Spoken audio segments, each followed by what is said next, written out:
1 থেকে 1.5 ফুট উচ্চতার এই গাছগুলি হচ্ছে সয়াবিন গাছ। চট্টগ্রামের হাটহাজারীতে উৎপাদিত হচ্ছে সয়াবিন।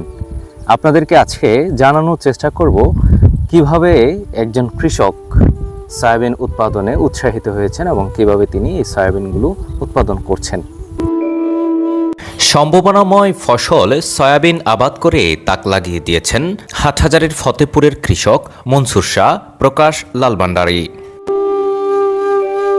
তোল জাতীয় ফসল সয়াবিনের চাষ করে ইতিমধ্যে ভালো ফলন পেয়েছেন তিনি।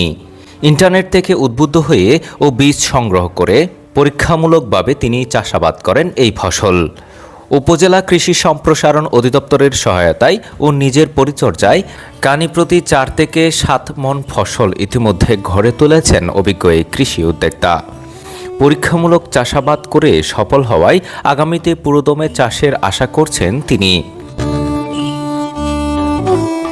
এ বিষয়ে কৃষক মনসুর শাহ জানান, ইন্টারনেট থেকে বীজ সংগ্রহ করে পরীক্ষামূলকভাবে সয়াবিন চাষ করে ভালোই ফলন পেয়েছি। এবার আমি 5 কানি জমি চাষাবাদ করেছি। একেবারে কম খরচে ফসল ঘরে তুলেছি। আশা করি ভালোই দাম পাবো।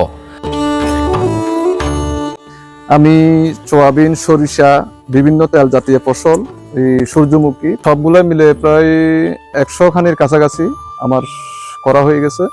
কিন্তু সয়াবিন মোটামুটি নতুন হিসেবে ভালো দেখা গেছে ফলন। খানিতে প্রায় আমি 5 মণ করে সয়াবিন এখন বর্তমান পাইছি। কারো কাছে দেখি নাই, আমি এটা অনলাইন থেকে ঢাকা থেকে আনি এই সয়াবিনের চাষটা আমি করতেছি শুধু তেলের জন্য। যে তেলের ঘাটতিটা আমাদের দেশে এবং সরকারকে অত সহযোগিতা করার জন্য আমরা এগুলো করতেছি। আমরা কৃষকরা আমি আগামী চিন্তা ভাবনা করতেছি, আমাদের এলাকাতে অনেক কৃষক আছে, সবার কাছে আমি নিজ থেকে বীজ দিয়ে সয়াবিনের চাষটা করানোর জন্য। জানতে চাইলে এ বিষয়ে উপজেলা কৃষি অফিসার আল মামুন শিকদার বলেন, মনসুর শাহ একজন সফল কৃষক। সরিষার পাশাপাশি তিনি সয়াবিন চাষ করেছেন, ফলনও ভালো হয়েছে। তবে বাজারজাতকরণ সফলভাবে করা গেলে আগামীতে ব্যাপক হারে করার পরিকল্পনা রয়েছে। ধন্যবাদ আপনাকে। আসলে বাংলাদেশে সয়াবিন চাষের সম্ভাবনা আছে, তবে আসলে আমাদের বিশেষ করে হাটহাজারীতে সয়াবিন তেমন একটা কেউ চাষ করে না। আর বিশেষ করে এটা রবি ফসলের মধ্যেই যখন পড়ে, এটা বোরো ধানের সাথে পাশাপাশি করা হয়। আমাদের হাটহাজারীতে বোরো ধান এমনিই কম হয়, তার পাশাপাশি জমিগুলি ফেলে রাখে। অনেকে এটা ফেলে না রেখে, আমরা যেটা আমাদের কৃষকরা উদ্বুদ্ধ হয়ে, সেটা হলো ফেলন ডাল। এখানে খুব স্থানীয় একটা জাত আছে, এই জাতটা খুব ভালোভাবেই করে। আর এটি আমাদের এই মনসুর শাহ প্রকাশ লালভান্ডারী, উনি এবার প্রথমবার করছেন এই সয়াবিনটা। গ্রোথ যদিও কম, কিন্তু ফলন মোটামুটি মাশাআল্লাহ ভালো, খারাপ না। সমস্যা হলো যে এটা বাজারজাতকরণের ব্যবসা বিষয়ে সমস্যা।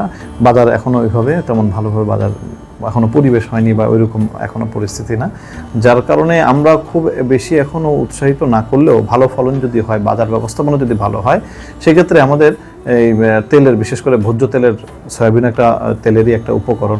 আমরা বিশেষ করে যেভাবে আমাদের হাটহাজারীতে সরিষা যেভাবে আবাদ বৃদ্ধি পেয়েছে, যদি এটা ভালো মার্কেটিং পায়, মার্কেট ভ্যালু ভালো হয়, সেক্ষেত্রে আমাদের যে জায়গাগুলি পতিত থাকে, বিশেষ করে পতিত রোপা আমন আমাদের যে শস্য বিন্যাস আছে, সেখানে আমরা ফেলে না রেখে আমনের পরপরই এই সয়াবিনটা করতে পারি। এদিকে দেশে চলমান ভোজ্য তেলের অভাব পূরণে মাইল ফলক হতে পারে সয়াবিন উৎপাদন। গত বছর হাটহাজারীতে ব্যাপক হারে সরিষা উৎপাদন হওয়ায় সয়াবিন নিয়েও সম্ভাবনা দেখছেন সংশ্লিষ্টরা।